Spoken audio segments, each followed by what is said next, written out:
Selamat datang di Mir Video Channel, channel pembelajaran tutorial dan aktivitas. Assalamualaikum warahmatullahi wabarakatuh. Selamat pagi anak-anak. Bagaimana kabar kalian hari ini? Ibu harap kalian semua dalam keadaan sehat. Amin. Alhamdulillahirabbil alamin. Sebelum kita mulai pembelajaran jarak jauh atau PJJ, ada baiknya kita ucapkan basmalah terlebih dahulu. Bismillahirrohmanirrohim.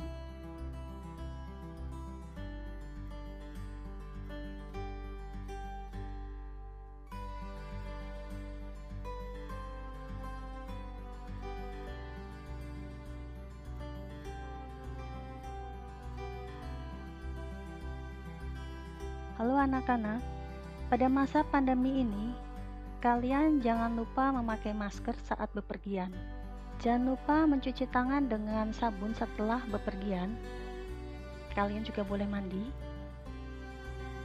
Atau memakai hand sanitizer saat kalian bepergian. Yang terpenting adalah kalian harus menjaga jarak ya. Semoga kita semua diberi kesehatan. Amin. Sekarang kalian perhatikan materi dan tujuan pembelajarannya ya.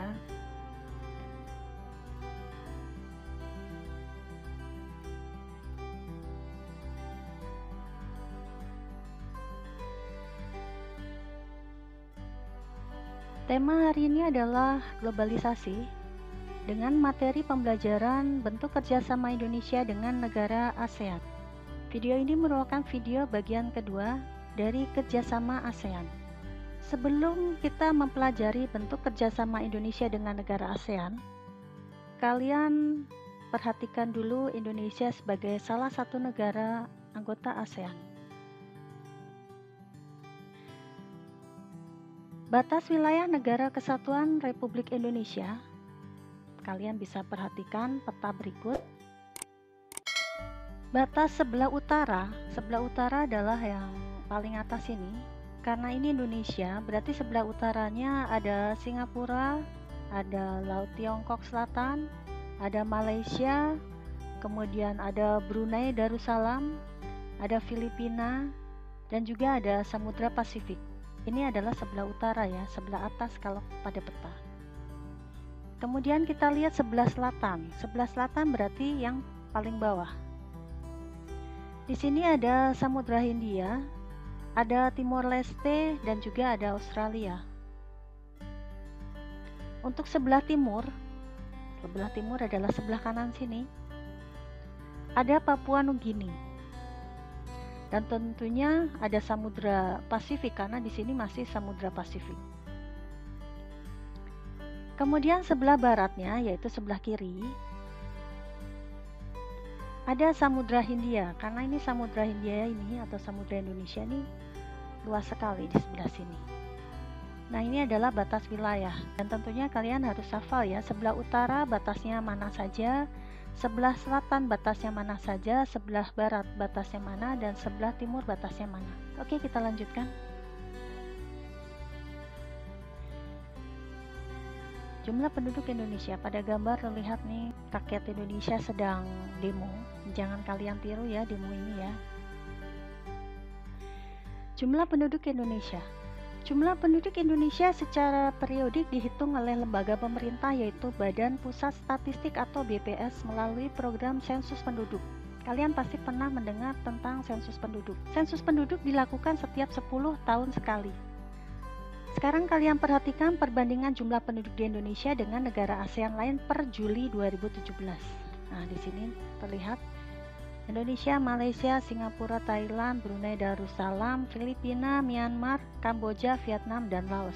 Dari tabel ini kita bisa melihat bahwa Indonesia adalah negara dengan jumlah penduduk terbesar di kawasan ASEAN. Artinya Indonesia memiliki potensi yang sangat besar. Sebagai apa? Sebagai negara penyedia tenaga kerja dan juga sebagai pasar yang menyerap produk yang dihasilkan oleh negara manapun. Ini adalah potensi yang dimiliki oleh negara kita. Kekayaan alam Indonesia. Sebagai negara kepulauan, wilayah Indonesia memiliki potensi geografis yang besar untuk dikembangkan. Bentuk negara Indonesia berupa kepulauan. Mengapa negara kepulauan? Karena terdiri dari banyak pulau, menjadikan Indonesia memiliki banyak wilayah pantai. Selain pantai, banyak tempat wisata yang mengandalkan keindahan laut beserta makhluk hidup di dalamnya. Kekayaan alam wilayah Indonesia sangat menguntungkan bagi kemajuan di bidang ekonomi, sosial, budaya, transportasi, dan berbagai bidang lainnya.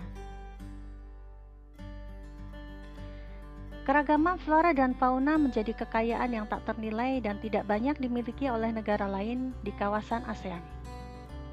Indonesia juga memiliki keindahan laut dan daratan yang mampu menarik minat wisatawan dari seluruh dunia. Kekayaan hasil tambang dan hasil laut juga menjadikan Indonesia negara yang sangat kaya. Sekarang kita pelajari bentuk kerjasama Indonesia dengan negara-negara ASEAN.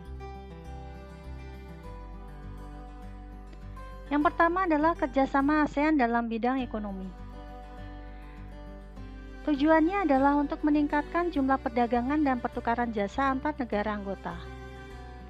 Bentuk kerjasama di bidang ekonomi yaitu 1. Kawasan Perdagangan Bebas ASEAN atau AFTA, ASEAN Free Trade Area, yang bertujuan untuk meningkatkan daya saing kawasan agar mampu bersaing dengan negara atau kawasan lainnya. Yang kedua adalah IRRI atau International Rice Research Institute, yang merupakan badan penelitian di bidang pertanian yang didirikan di Filipina. Ketiga, proyek industri bersama seperti pabrik pupuk Sriwijaya atau Pusri di Palembang, pabrik pupuk urea di Aceh dan Malaysia, pabrik mesin diesel di Singapura, dan pabrik abu soda di Thailand.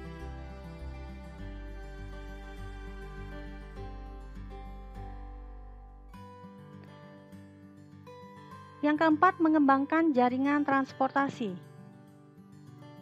5. Mendorong peran investor atau penanam modal agar menanamkan modalnya untuk pengembangan sektor ekonomi.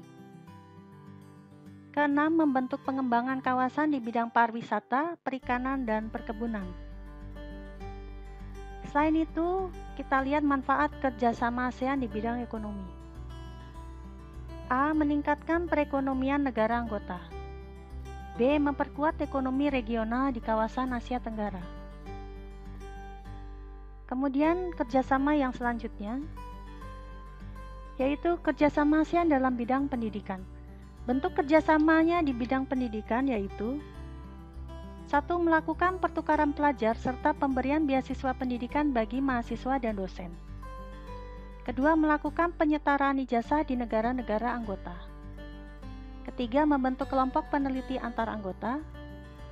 4. Menetapkan kurikulum sekolah yang berdasarkan prinsip demokrasi, berorientasi pada perdamaian, serta menghargai hak asasi manusia atau HAM. Manfaat kerjasama ASEAN di bidang pendidikan yaitu A. Meningkatkan kualitas sumber daya manusia negara-negara anggota. B. Mengembangkan ilmu pengetahuan yang dimiliki negara-negara anggota. Nah, itu adalah kerjasama dalam bidang pendidikan. Selanjutnya yang ketiga adalah kerjasama ASEAN dalam bidang teknologi. Bentuk kerjasama ASEAN di bidang teknologi contohnya 1. Mengembangkan teknologi pasca panen secara bersama-sama. 2. Membangun jaringan kota cerdas ASEAN atau ASEAN Smart Cities Network atau ASCN untuk meningkatkan penguasaan teknologi negara-negara ASEAN. Berikut manfaat kerjasama ASEAN dalam bidang teknologi. A. Meningkatkan penguasaan teknologi negara-negara anggota. B. Memudahkan kegiatan masyarakat. Tentunya dengan kemajuan teknologi kita lebih mudah ya untuk menjangkau jarak yang jauh seperti bepergian memakai pesawat atau kita berkomunikasi memakai handphone. Kemudian yang keempat adalah kerjasama ASEAN dalam bidang sosial. Kawasan Asia Tenggara adalah kawasan rawan bencana alam seperti banjir, gempa bumi, tsunami, gunung meletus, dan angin topan. Contohnya, banjir besar pernah melanda Jakarta, Indonesia, tahun 2007 dan Bangkok, Thailand tahun 2011. Tsunami yang dahsyat juga pernah melanda Aceh tahun 2004. Selain itu, Filipina pernah mengalami bencana angin topan Haiyan pada tahun 2013. Nah, dengan adanya bencana-bencana alam ini, negara ASEAN lainnya tidak tinggal diam melihat negara tetangganya mengalami bencana alam. Sehingga demi kemanusiaan, negara-negara ASEAN mengadakan kerjasama sosial untuk mengatasinya. Contohnya, 1. Memberi bantuan kepada penduduk di negara anggota ASEAN yang mengalami bencana alam, berupa makanan, pakaian, dan obat-obatan.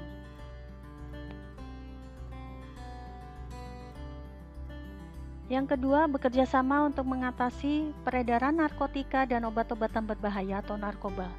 Narkoba menjadi musuh bersama ASEAN. Selain itu, manfaat adanya kerjasama di bidang sosial yaitu A. Meningkatkan kesehatan dan kualitas hidup penduduk negara ASEAN. B. Membantu para pengungsi dan korban bencana alam. Nah, itu adalah kerjasama dalam bidang sosial. Yang kelima adalah kerjasama ASEAN dalam bidang budaya. Kerjasama budaya dilakukan dengan cara mengembangkan budaya dan pertukaran budaya negara-negara anggota. Contoh kerjasama dalam bidang budaya yaitu 1. Mengadakan pentas budaya seperti tarian dan alat musik pertunjukan rakyat, pagelaran, pakaian daerah, dan kuliner Nusantara di luar negeri. Yang kedua, mengadakan pameran hasil kerajinan tradisional di luar negeri. 3. Mengadakan studi banding dan saling bertukar informasi tentang budaya tiap-tiap negara. Yang keempat, mengadakan festival bunga untuk menarik minat wisatawan. Berikut manfaat kerjasama ASEAN di bidang budaya. A. Melestarikan budaya negara-negara anggota. B. Memperkenalkan budaya negara-negara anggota. C. Mengembangkan industri budaya dan pariwisata negara-negara anggota. Kemudian yang keenam, kerjasama ASEAN dalam bidang politik dan keamanan. Kerjasama ASEAN dalam bidang politik dan keamanan bertujuan untuk menciptakan stabilitas kawasan. Stabilitas kawasan diperlukan untuk mendukung pembangunan nasional tiap-tiap negara anggota. Setiap konflik dan sengketa yang terjadi di antara negara anggota ASEAN harus diselesaikan dengan cara damai. Bentuk kerjasama ASEAN di bidang politik dan keamanan, contohnya 1. ZOFPAN atau Zone of Peace and Neutrality. Pada tanggal 27 November 1971, ZOFPAN merupakan perjanjian mengenai kawasan damai, bebas, dan netral. Isinya, keinginan untuk menjadikan kawasan Asia Tenggara sebagai kawasan yang damai, bebas, dan netral. 2.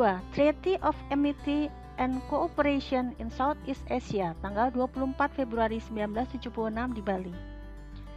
Treaty of Amity and Cooperation in Southeast Asia merupakan perjanjian persahabatan dan kerjasama di Asia Tenggara.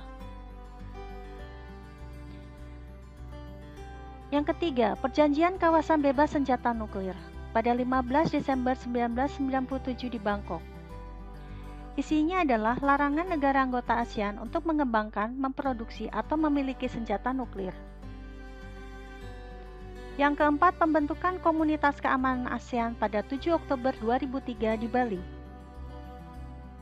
Tujuannya adalah untuk memerangi terorisme, melakukan pelatihan pasukan penjaga perdamaian, dan mengadakan pertemuan secara teratur antara polisi dan Menteri Pertahanan negara-negara ASEAN. Selanjutnya yang terakhir adalah kerjasama ASEAN dalam bidang olahraga.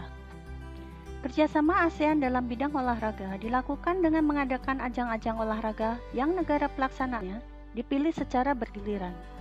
Bentuk kerjasama ASEAN di bidang olahraga contohnya 1. Mengadakan SEA Games atau Southeast Asian Games yang merupakan pesta olahraga negara-negara ASEAN yang dilaksanakan setiap 2 tahun sekali. Yang kedua, mengadakan ASEAN Para Games, yaitu ajang olahraga difabel ASEAN yang dilaksanakan setiap 2 tahun sekali yang diikuti oleh atlet-atlet yang mengalami cacat fisik atau difabel.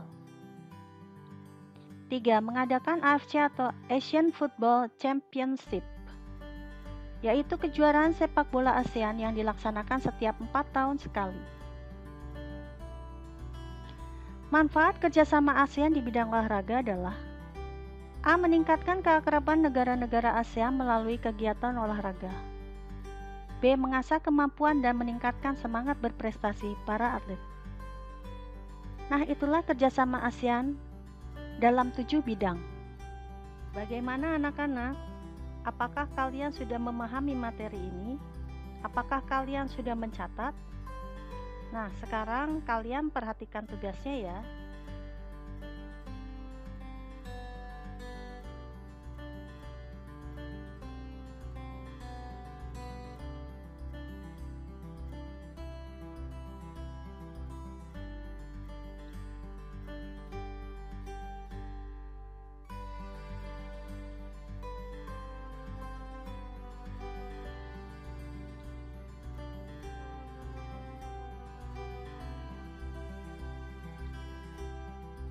Demikian pembelajaran hari ini.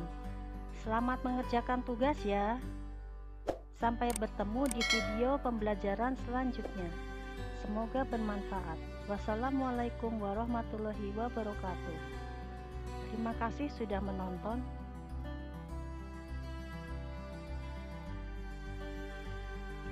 Terima kasih sudah menonton Mir Video Channel.